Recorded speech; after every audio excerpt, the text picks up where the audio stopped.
Coming up today on Locked On Texas Tech, body clocks, power naps, the duality of Coy Aiken, and health vibes regarding two impact players for the Red Raider defense.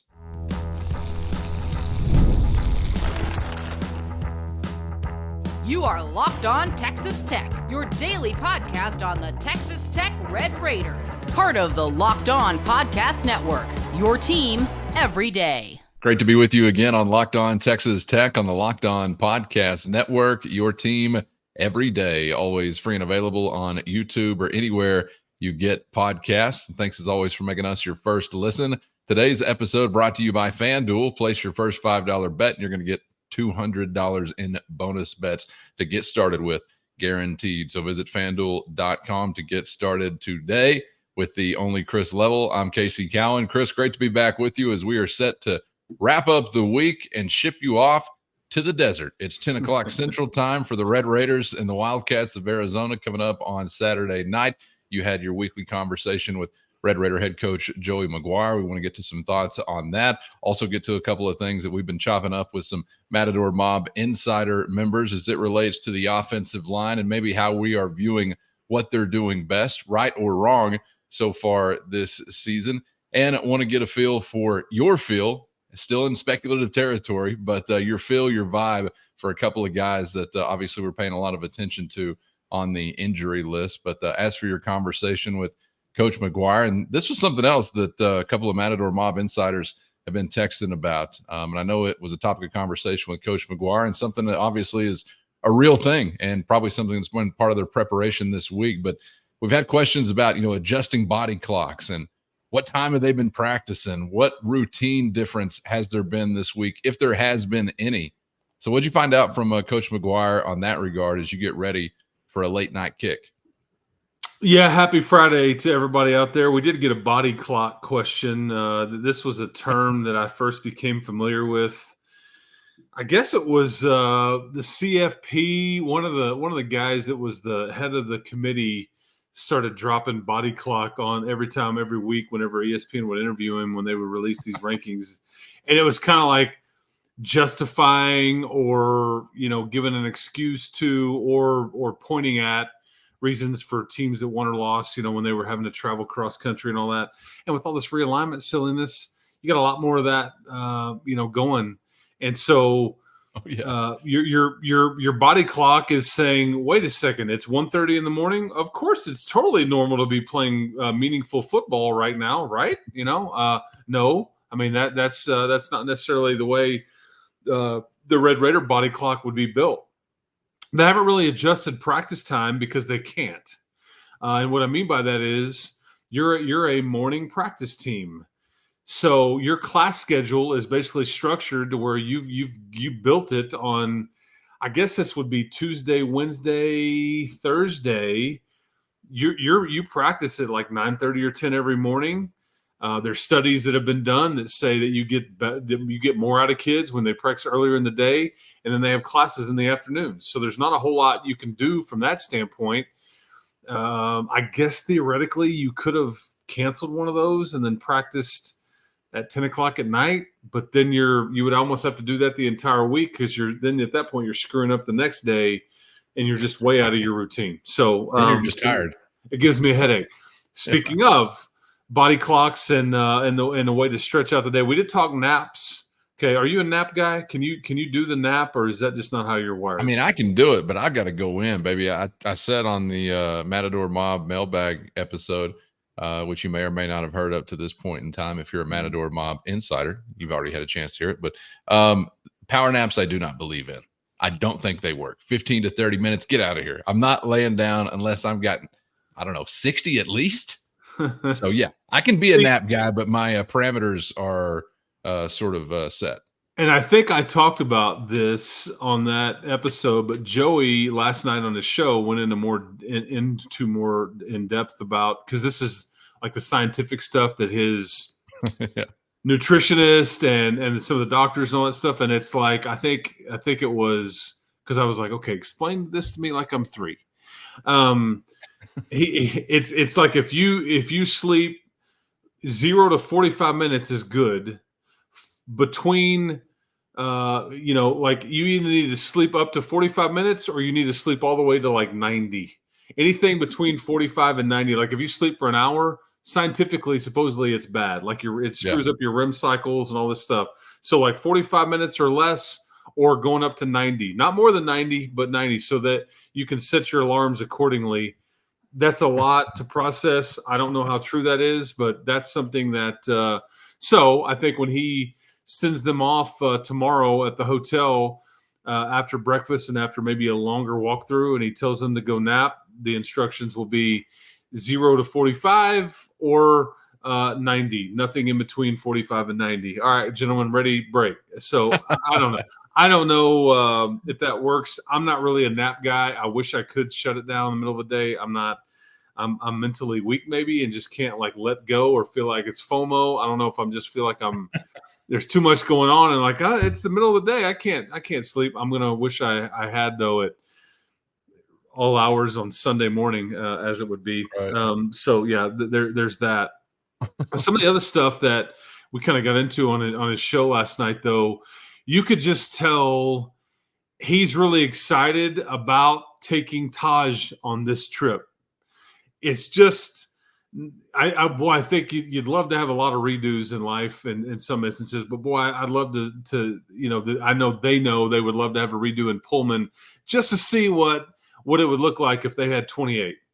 But just with all that it entails, there's probably a lot of intangibles or things you can't see and touch necessarily that it probably affected that altered how they operated, how they played, how confident they were, or how much confidence they lacked, whatever it may be. And this is an Arizona team that I think is third worst in the Big 12 at giving up rushing yards. I think they give up like 150 a game, and I think that's third worst in the Big 12. I think Cincinnati, maybe after you just what you just did to them, and then Oklahoma State are the only ones that are worse. I think that's right. So I think he's especially excited about that, and you could just tell he's really ready to like check off road win, off the need to do list, Yeah. But as are we. Yeah, I mean, and he knows it, and he knows he's got 3 great chances in the next month, basically the next 5 weeks to crack the code there, and all would be meaningful. I mean, if Iowa State beats Baylor this weekend, Iowa State's going to be ranked and going to be one of the top teams in the Big 12, and they're going to be Big 12 title contender, front runner type, conversation. But in my opinion, so are you. So are you if you go get a win. And TCU, slipped up a couple weeks ago. They got hammered by SMU. They let one get away, against Central Florida. But you've got a very meaningful road games coming up. So any of them are to be celebrated. And the thing about Arizona is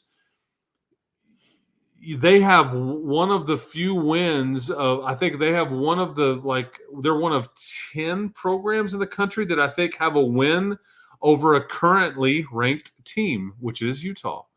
There's only 10 of those teams in the country that have a win over a current ranked team.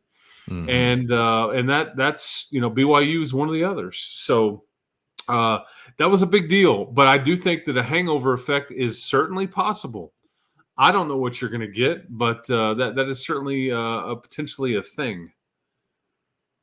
Yeah, and something else that I know you guys were talking about, we don't have spent a ton of time on this, but I just thought it was interesting to hear about this week, was the duality of Koy Aiken.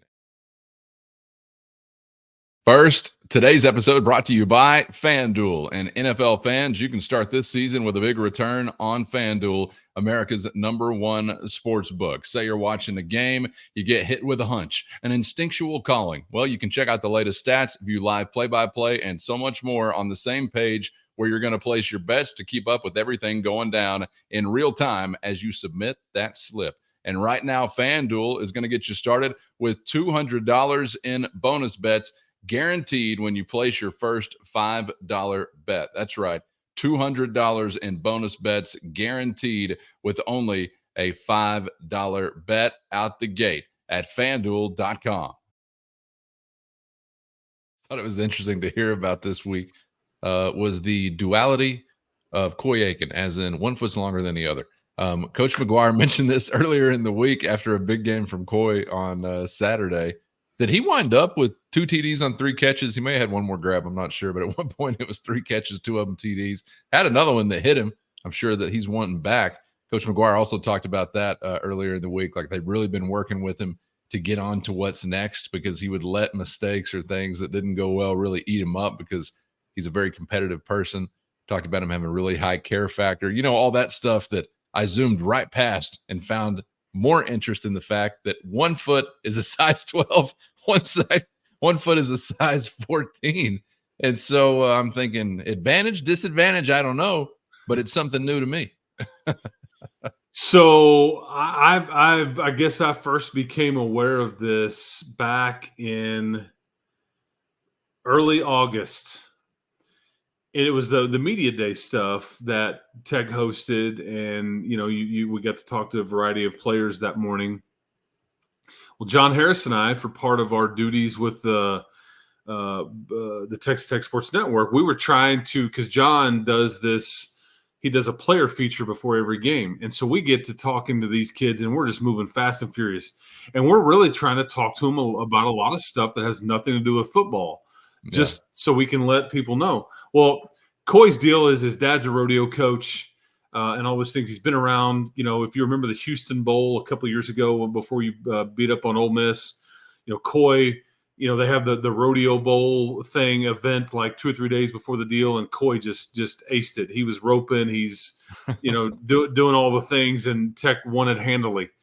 And Cowboy Coy was doing his thing. So we start talking to him about rodeo and everything and toughness and all this stuff. Well, he starts telling this story, and we were the ones, John and I were actually the ones on I can't remember one interaction. We're the ones that told Joey about it. Joey had no idea. Oh, really? Yeah. Coach McGuire had no idea. He's like, what? I'm like, yeah, he's got 2 different size feet, right? And he's like, he thought we were joking. And so when he tells that story on Monday, I'm like, I looked, I texted Harris, and I looked over to see if John had slid in the back, and he's not there. I said, hey, man, Joey's telling your Coy Aiken story. So if you hear that player feature on an upcoming Texas Tech radio broadcast, give credit to John Harris. But so when he was 10 years old, Coy said, I was always taught by my dad, it's this the cowboy way. I always told me, you don't ever show weakness. You fake it till you make it kind of deal, but you don't ever – if you get bucked off, you just get up, like keep getting up, And he said when he was 10 years old, he was roping, and he got off his horse, and it kind of got bucked off, and he broken his leg pretty severely, but he had jeans on, and he kind of semi-limped over to his dad, and he's like, you all right? And Coy's like, yes, sir. And then he's like, I don't think you are. And Coy said, he's like, I just kind of broke down, and he realized I wasn't okay. I had a massive broken leg. Long story short, he wouldn't give in though. Like he wasn't gonna he's like, yeah, I'm good. But his leg snapped at 10 years old. I would not have handled such things at 10 years old very well, much less the age that I am now. But he, It did something to his growth plate a bit. And so what happened is that I think, there's some things going on there, but long story short, or long story longer, is that 1 foot is longer than the other. And he has a size 14 on 1 foot and a size 12 on the other. The 12 is the leg that he broke, and it didn't just all the way happen. So he's like, I used to wear 2 different size shoes. Then I didn't have enough money to buy. I can't buy a pair of 12s and a pair of 14s. So I just started wearing thicker socks on the size 12.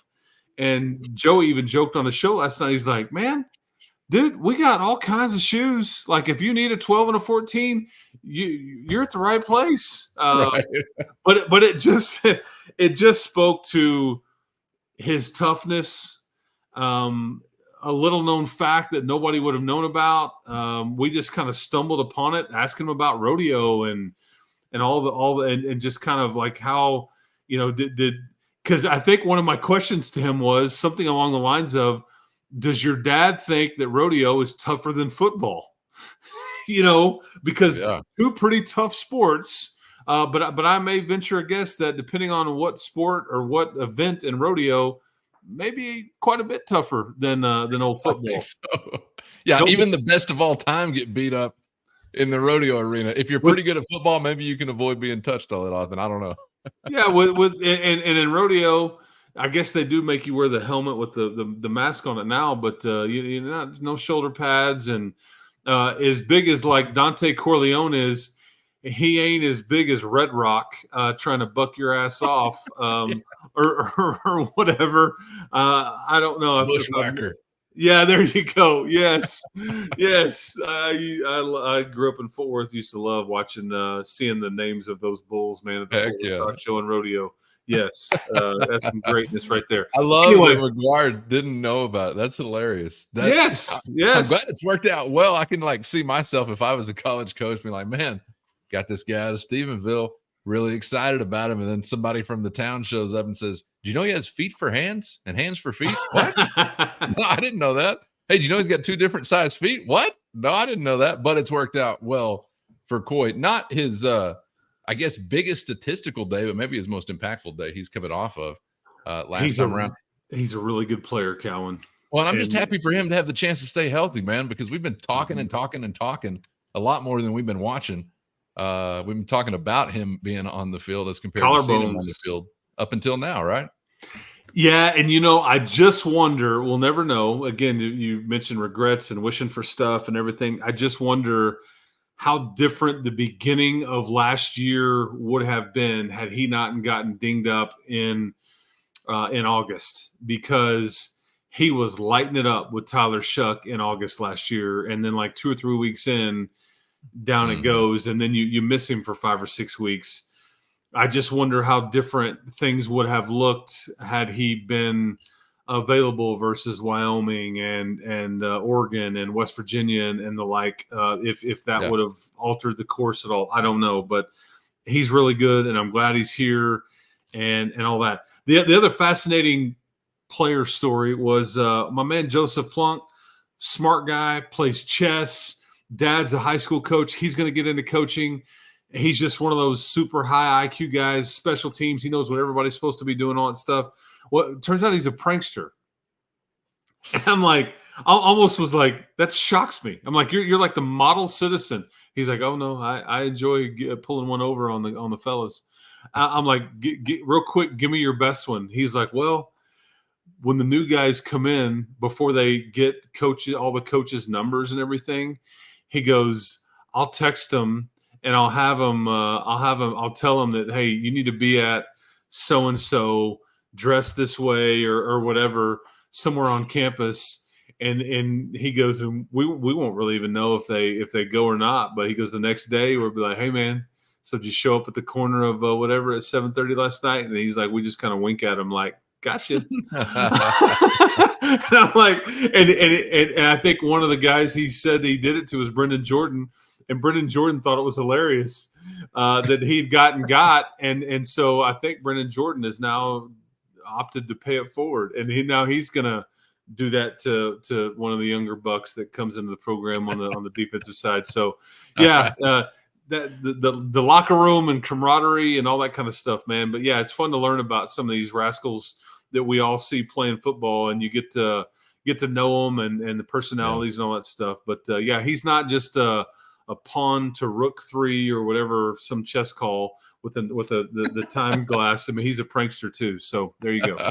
Good to know. Yeah. All right, man. Appreciate those insights. I think I want to get to something that I also had a conversation with a Matador Mob insider about. I was texting with Ryan about this, who's a Matador mobster. And I think maybe you guys actually discussed this on the show as well, but he was saying, as a layman, I have a dumb question. What do the coaches mean when they keep mentioning defensive leverage? First, today's episode brought to you by Gametime. Never sweat buying tickets to your favorite event again with Gametime. It's always a breeze using the Gametime app, where you're going to find the best last-minute deals, and I love being able to scout out a view from any seat before pulling the trigger. Of course, you're always doing it at the lowest price. guaranteed. Game Time has deals on tickets right up to the start of the event and even an hour after it begins, which means you can finish off that final brat, that final beer at your own pace at the tailgate, because Game Time is the place to find last-minute seats to any event. Game Time gives you the fastest and easiest way to buy tickets, but not just fast, also secure and simple to use. So right now, download the Game Time app and create an account and use our promo code LOCKEDONCollege for $20 off your first purchase. Terms do apply. Again, create an account and redeem our code LOCKEDONCollege for $20 off. Download the Game Time app today for last-minute tickets at the lowest price, guaranteed. He was saying, as a layman, I have a dumb question.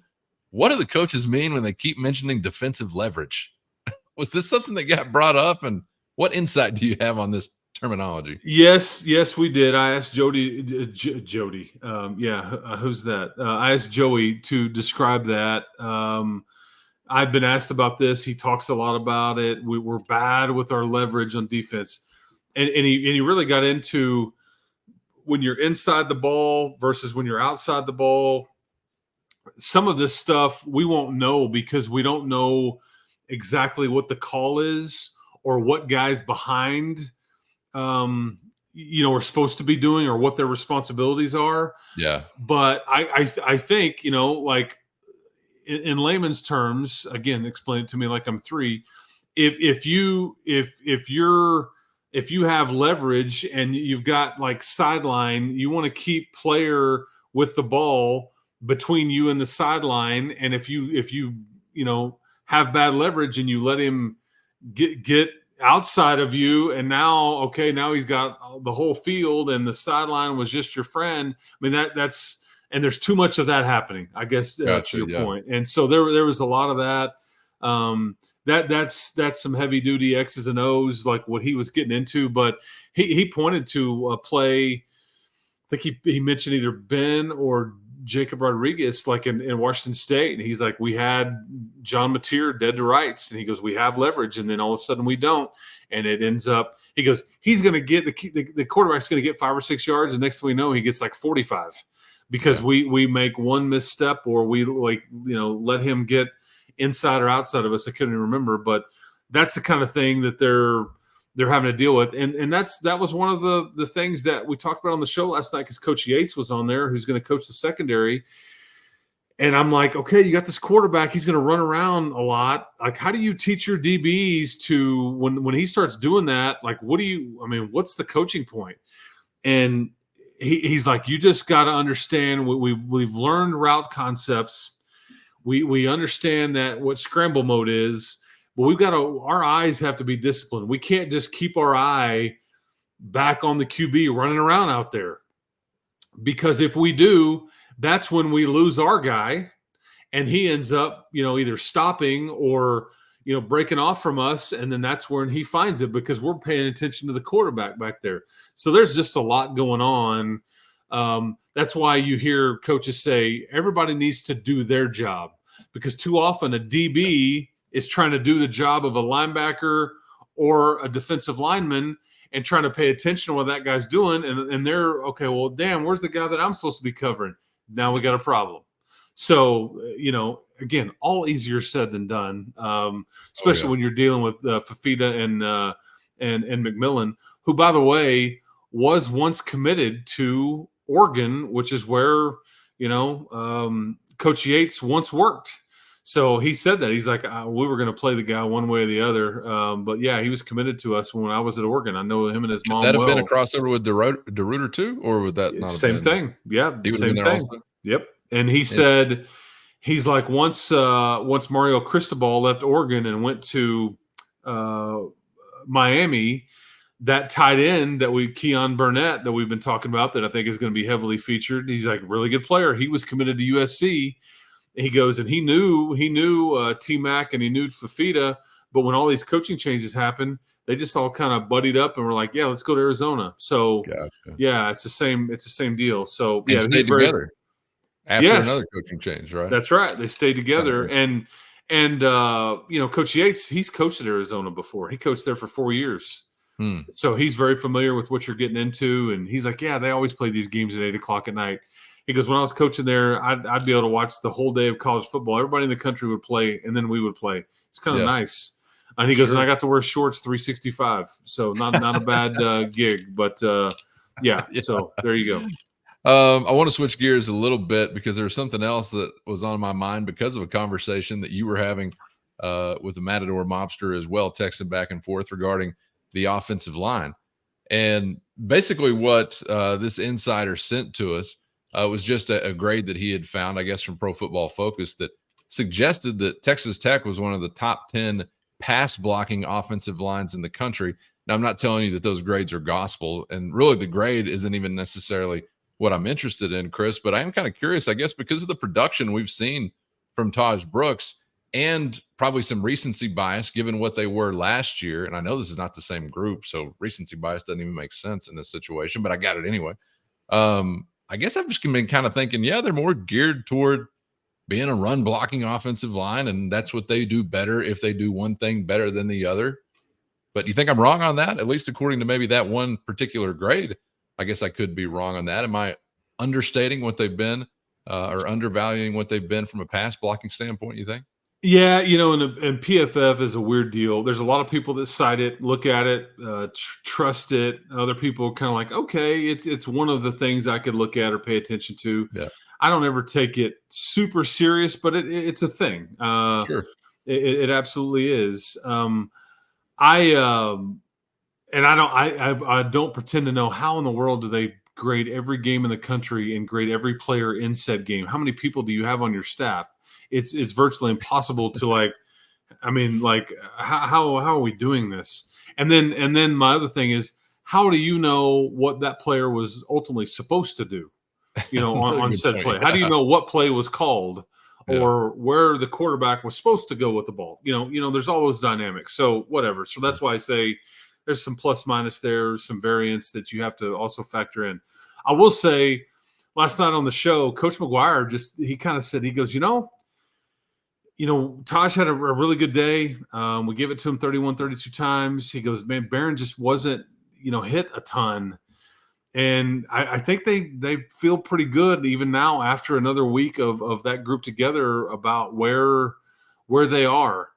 I think that it's funny you mentioned about run versus pass on blocking, because we had always said we had always said about Dalton Merriman, where you worry about him is the run block. Pass blocking, not so much. And it's because he's 6'8", 6'9" with that frame. And in pad level, because run blocking, you got to get really low and low man wins and all that stuff. Pass blocking, you're more upright and you can kind of, give a little bit and all that stuff. So there's that. But you also have Caleb Rogers at, I guess we're just going to ultimately decide his most natural position. It's right side, yes. We've established he's just better and more physical at tackle than he is guard by his definition, by his head coach's definition. And so all that may just be, what you've ended up with. And I'd still love to know what it looked like if Vinny Scurry was playing left guard too. I don't know who that would have squeezed, if that would have been Porsche or Davion Carter. But yeah, you've just kind of had to figure it out, and here you are. We'll see if you can keep it going for sure. Because as I told you earlier in this edition of Locked On Texas Tech, Arizona, they give up some rushing yards, or they have. Kansas State skews that a little bit for them. Utah was probably easier to defend because they had a redshirt, freshman quarterback or true freshman quarterback, whatever it is. But they're giving up 150 on the ground. And I mean, I think if I told you right now that Taj had 150 on Saturday night, tomorrow night,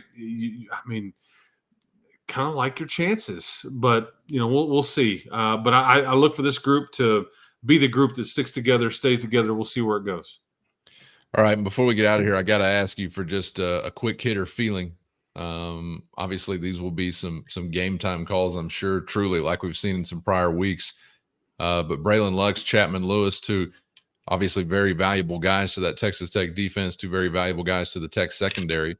Lux has been sidelined for a little longer period of time since we last saw him, which was kind of in the end zone with the ball in his hands. Had a pick six last time he played the game. So love to see him back on the field. But Chapman Lewis, the other guy we saw leave the game against Cincinnati, he did not return. So Do you have a feel for one or the other who you would feel better about their chances of playing coming up on Saturday?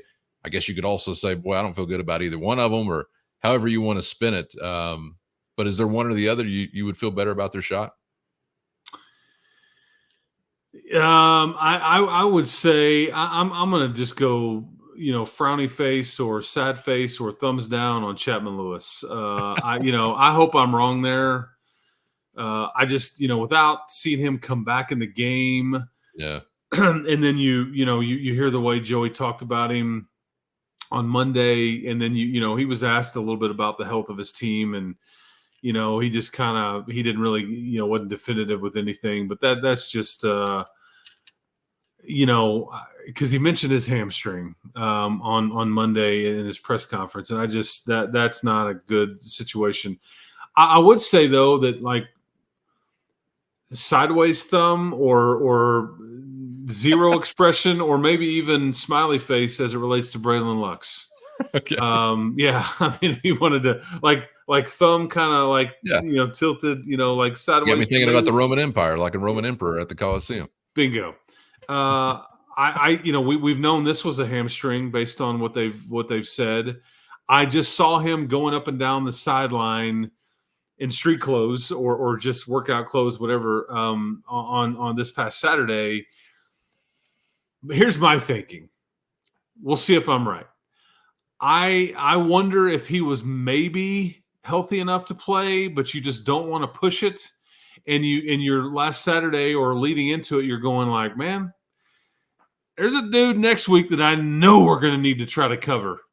That's really good. So why don't we try to, and so I don't know. That's why but you could have both. You could be without both. I don't know. We'll see kind of what happens, but I'm going to go 50-50 right there and say kind of thumbs up, thumbs down, but we'll kind of see where it's at. All right. The other thing before we get out of here too, just because people love the uniform talk, Joey was asked a question about special uniform. There's been a lot of talk about a Pat Mahomes version of a uniform and all that stuff. I think his phrase was something up our sleeve in November. So I'll leave that. You've got 2 home games in November. All right. My strong suspicion would be Colorado. West Virginia is the Thanksgiving weekend. Won't be as many people that one. Colorado sold out. That's and right. a little pomp and circumstance for that game. So yeah, we'll see. Going white hats, white shirts, black pants. Yeah. This time around to Tucson, giving me some Mojo vibes, some Friday Night Lights, Odessa Permian vibes. Oh, okay. Kind of a similar look and a tough look. At least the guys in those jerseys made it look tough. So the clothes do not make the man. The man makes the clothes. So hopefully they're making them look tough once again on Saturday night. Chris, appreciate the time as always, man. Enjoy the desert. Hopefully the result of the ball game makes it easy to enjoy, for better or worse. Either way, we'll reconvene on the other side to chop it up and break it all down, man. Looking forward to it. Yes, we will. I'll probably be one tired hombre, but I hope I'm a happy tired hombre at that point, because it'll be a lot more palatable if so. But enjoy your Friday, people. Enjoy the weekend. Thanks for being a part of all these shows throughout the week. Guns up. We'll see what happens in the desert. Like you said, Cowan, talk to you next time.